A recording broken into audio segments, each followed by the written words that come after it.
All right, let's get right into it. The Middle East is, right now, on a war footing. It feels like in the blink of an eye, a simmering regional conflict has absolutely exploded, pulling in global powers and threatening to boil over into something much, much bigger. Today, we're going to break down how we got here and where this whole thing might be heading. You know, one line from our source material really just captures the sheer gravity of what's happening. It says, "This has truly become a mini world war." And what that really means is that all the old rules, all the old ways of engagement, they've been completely tossed out the window, setting the stage for a conflict that could be far more devastating than anything we've seen in a long time. So, to try and make sense of all this chaos, we've broken it down into 6 key parts. First, we'll look at how the whole region just caught fire. Then we'll dive into the direct hits between Israel and Iran. After that, the information war, the war of words. Then how all the allies are jumping into the fight, why the Gulf is on such high alert. And finally, we're going to unpack the alleged grand strategy that might be driving this whole terrifying series of events.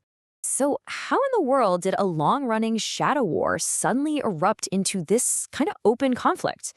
Well, the recent escalations have sucked in multiple countries and all their proxies, drawing these really clear battle lines and creating 2 very distinct, opposing sides. Think of it like this. On one side of the chessboard, you have Iran, and they're supported by their powerful regional allies.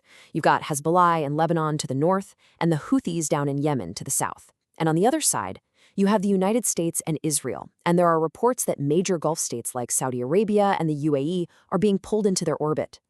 This alignment, well, it sets the stage for a massive, massive confrontation. Okay, now let's get to the absolute core of this recent explosion. The direct military back and forth between Israel and Iran.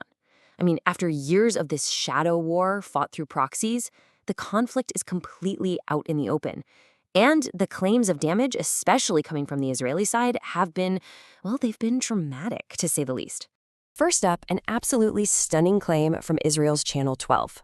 The alleged assassination of Iran's brand new defense minister, Majid bin al-Ridha. And get this, reportedly just 3 days after he took office. I mean, if that's true, it is a massive blow aimed right at the heart of Iran's military command structure. And the alleged attacks weren't just about targeting the top brass. We're also hearing reports of huge strikes against the Iranian Navy, with some suggestions that a large part of its fleet has been completely neutralized. That would be a heavy, heavy blow to their power at sea.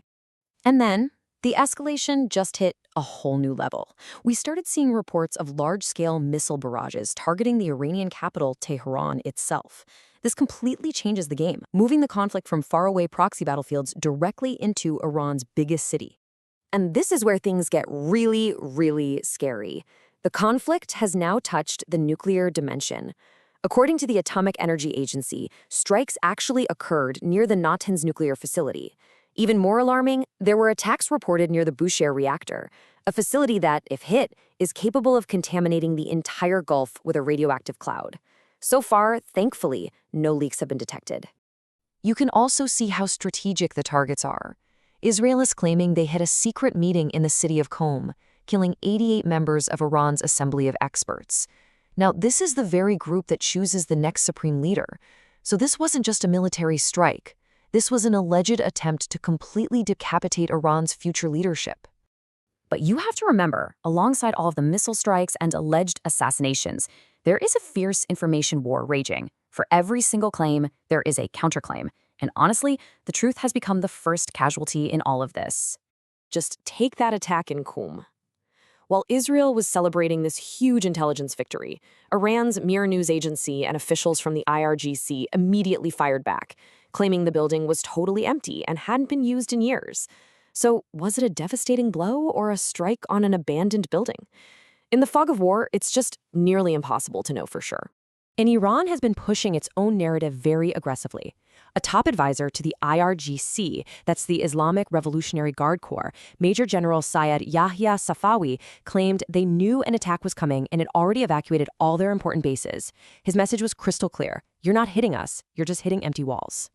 And look, this is not just a 2-player game anymore. Iran's allies all across the region have now reportedly jumped into the fray, opening up multiple new fronts against Israel and the U.S. So you've got Hezbollah on Israel's northern border, reportedly firing rockets and taking out tanks. Then, from way down in Yemen, the Houthis have launched long-range missiles aimed at Tel Aviv. And Iran's own IRGC claims it destroyed advanced American THAAD missile defense systems in the UAE before hitting a key airbase in Bahrain. It's a coordinated, multi-front assault from all sides. And in the middle of all the confirmed attacks, there are these explosive but totally unconfirmed reports flying around. One rumor suggested a Houthi missile strike on a tower in Tel Aviv might have actually killed the head of Israeli military intelligence. Now again, it's unconfirmed, but it just goes to show you the high stakes and the intense psychological warfare that's being played. This widening conflict is now seriously threatening to drag the Gulf states directly into the fire. The pressure is absolutely mounting, and there are warnings being shot back and forth from all sides. And then there's this chilling quote attributed to an unnamed Iranian official. It seems to be a direct response to demands for Iran to get rid of its missile program. And it speaks to an alleged strategy we're hearing about from sources. The idea is that Iran is intentionally using its older, less advanced missiles first, just to overwhelm and burn through Israeli and U.S. air defenses. The fear is what comes next. Once those defenses are exhausted, they could unleash their more advanced hypersonic weapons. You can see how the Gulf is just being squeezed from all sides. Drone attacks hit oil facilities in the UAE and Oman, though Iran denies they were involved. Reports are swirling that Saudi Arabia and the UAE might join the war against Iran. Then you have Pakistan issuing a stark warning to Iran, reminding them about its defense pact with the Saudis. And on top of all that, Qatar has reportedly shot down 2 Iranian jets. The entire Arabian Peninsula is just on a knife's edge. So what is the ultimate goal here? I mean, why push the entire region to the absolute brink of an all-out war? The source material we've been analyzing presents one possible and pretty chilling explanation for the endgame. So the theory laid out in our sources alleges a 4-step strategy. Step 1, drag the Gulf states into a direct war with Iran. Step 2, let that conflict grind on and weaken all the Muslim powers involved. Step 3, ensure Israel emerges as the sole dominant power in a fractured, broken Middle East. And the alleged final step? This would allow the U.S. to finally disengage from the region and pivot its full attention toward its bigger rival, China. And that's pretty much where we stand tonight. You have 2 powerful sides locked in combat, proxies firing from every corner of the region, and a terrifying nuclear threat looming over everything.